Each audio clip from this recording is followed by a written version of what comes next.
প্রধানমন্ত্রী নরেন্দ্র মোদী মানুষের কল্যাণে এবং দীর্ঘমেয়াদী উন্নয়নের লক্ষ্যে পিএম সূর্যঘর মুফত বিজলি যোজনার সূচনা করেন। যে কোনো ভারতীয় নাগরিক এই প্রকল্পের সুবিধা নিতে পারবেন। সৌরশক্তির ব্যবহারে প্রতিটি নাগরিক নিজেই হয়ে উঠতে পারবেন একজন বিদ্যুৎ উৎপাদক। গৃহস্থালী ভোক্তাগণ নিজ বাড়ির ছাদ, বারান্দা ইত্যাদি জায়গায় এই সৌর বিদ্যুৎ প্রকল্পটি স্থাপন করতে পারবেন। নিজের প্রয়োজনের বাইরে অতিরিক্ত বিদ্যুৎ ত্রিপুরা রাজ্য বিদ্যুৎ নিগম লিমিটেডের কাছে বিক্রি করে আয় বাড়ানোর বিশেষ সুযোগ রয়েছে। কেন্দ্রীয় সরকার এই প্রকল্পের সর্বোচ্চ 85,800 টাকা ভর্তুকিও প্রদান করেছে। শুধুমাত্র নিজের মোবাইল নম্বর আর বিদ্যুৎ বিলের কপি থাকলেই নাম নথিভুক্ত করা যাবে। সোমবার সকাল 10 ঘটিকা থেকে বিকেল 5 ঘটিকা পর্যন্ত নাম নথিভুক্তকরণের বিশেষ শিবির ত্রিপুরা রাজ্য বিদ্যুৎ নিগম লিমিটেডের কর্পোরেট অফিস মনোমালীপুর আগরতলায় নাম নথিভুক্ত করা হয়।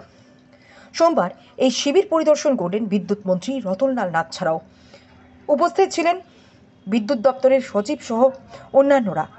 আগামী দিন বিভিন্ন সাবডিভিশনেও এই ধরনের শিবিরের আয়োজন করা হবে বলে জানান মন্ত্রী। আমরা সেরকমভাবে আমরা আজকে শিবিরের ব্যবস্থা করছি, অর্থাৎ আমরা সবাইকে বলছি এরপরে আমি মোহনপুরে আমরা এরকম একটা শিবির করব। আমি আমাদের মিনিস্টার সুশান্ত চৌধুরী জিরানি আমরা শিবির করব এবং রাজ্যে ঘুরে ঘুরে আমাদের পঞ্চায়েত সমিতি আপনারা দেখবেন এখানে কর্পোরেটর এসছেন, এখানে বেশ কয়েকজন কর্পোরেটর এসছেন, এখানে 5-6 জন 7 জন কর্পোরেটর এসছেন। ওনারা সবাই দেখুন আমাদের জনপ্রতিনিধিরা কত সচেতন।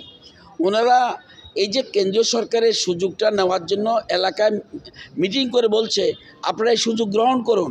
ওনারা নিজেরা নিয়ে এসে 10-15 জন 20 জন করে সবাইকে নিয়ে এসে এখানে দেখাচ্ছেন, বোঝাচ্ছেন এবং রেজিস্ট্রেশন করাচ্ছেন।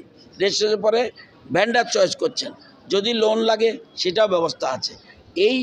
এটা আমরা সবাই মিলে আমরা ত্রিপুরাতে যাতে নর্থ ইস্টের মধ্যে আমরা ফার্স্ট হতে পারি সেই আমরা চেষ্টা করছি। আমার বিশ্বাস এই জায়গায় আমরা পৌঁছব। আপনারা যারা সাংবাদিক মাধ্যম আছেন আপনাদের কাছে আমার অনুরোধ, এত বড় সুযোগটাকে কাজে লাগানোর দরকার। আমরা বিদ্যুৎ চুরি করার দরকার নেই। আমি বিদ্যুৎ চুরি করতে যাব কেন? আমি ফ্রি পাচ্ছি, অলমোস্ট ফ্রি, সবটা ফ্রি না। 2700-এর মধ্যে 12 টাকা লাগলে এটা কোনো কিছুই না। তো এইটা আপনারাও সবাইকে এই জিনিসটা বলবেন। পিএম সূর্যঘর আমাদের কিন্তু সোলারের মাধ্যমে আমাদের রাজ্যে একটা স্কিম আমরা ট্রেডা করছে পিএম কুসুম। আমাদের রাজ্যের জলের অসুবিধা, সেই জলসেচের অসুবিধা, এই সেচটাকে এখন লাগাচ্ছে ট্রেডা করছে। ট্রেডা কী করছে? যে পাওয়ার সোলার পাম্প বসিয়ে দিচ্ছে এবং ভারতবর্ষের লোকসংখ্যা অনুযায়ী আমরা ফার্স্ট পজিশন। এবং পিএম কুসুম প্রকল্প কেন্দ্রীয় সরকার আমরা এর মধ্যেই 10,000 টার্গেট নিয়েছি, প্রায় 3,500 আমরা কমপ্লিট করে ফেলেছি। এরা আগের জমিতে চাষ করতে পারতো না, এখন 3 ফসল করে। এরকমভাবে সেটাও আমরা, এবং ভারতবর্ষের মধ্যে কোনো রাজ্য যে বোরিংয়ের জন্য টাকা লাগে 1,20,000 টাকা, আমরা ফ্রি করে দিচ্ছে। 1,20,000 রাজ্য সরকার দিচ্ছে। এটা কিন্তু ভারতবর্ষ কোথাও পাবেন না। সাবসিডিও অন্যান্য রাজ্যে যা দেয় এতে বেশি আমরা দিচ্ছি। তো আমরা চাই আমরা আত্মনির্ভর ত্রিপুরা, অর্থাৎ উনি অনেক আগে থেকে বুঝতে পারে পৃথিবীতে কি হতে যাচ্ছে। উনি দেখেছে যে আমাদের বিদ্যুৎ উৎপাদন যার থেকে হয়, কয়লা, গ্যাস, এগুলি ধীরে ধীরে শেষ হয়ে যাবে। তাই উনি একটা সিদ্ধান্ত নিলেন যে আমরা যেন সোলারের উপর ডিপেন্ড করি। পাওয়ারটা যেন আমাদের যে জেনারেট যে হয় এটা যেন সোলার থেকে হয়, সূর্যর থেকে যেতে হয়। সেজন্য উনি পিএম সূর্যঘর মুফত বিজলি যোজনা বলে একটা স্কিম ঘোষণা করেছেন। উদ্দেশ্য হলো প্রায় বিনা পয়সায় আপনি যেন বিদ্যুৎ পেতে পারেন এবং বিদ্যুৎ উৎপাদন। আমরা এখন পালাটানা বিদ্যুৎ উৎপাদন করি, আপনি নিজের ঘরে বিদ্যুৎ উৎপাদন করুন। এই যে সুযোগ দিয়ে দিয়েছে এবং এর থেকে আপনি রোজগারও করতে পারবেন।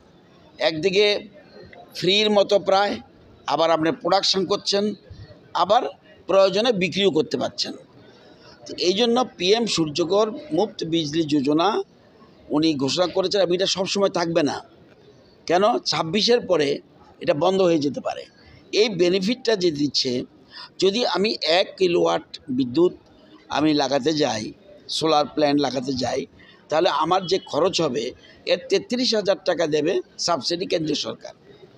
আবার 2 কিলোওয়াট হলে 66,000 দেবে কেন্দ্রীয় সরকার সাবসিডি। আর 3 কিলোওয়াট যদি লাগাই তাহলে 85,000 টাকা লাগবে আমাদের সাবসিডি পাবো। এবার 1 কিলোওয়াট লাগাতে 65 থেকে 70,000 টাকার মতো লাগবে। বাকিটা আপনার দিতে হবে। যদি আপনি না দিতে পারেন, ব্যাংক বসে আছে, এখানে ব্যাংকের লোকও বসিয়ে রেখেছি, 5-6টা ব্যাংকের প্রতিনিধিরা এসেছেন এবং এই জন্যই এই স্কিম।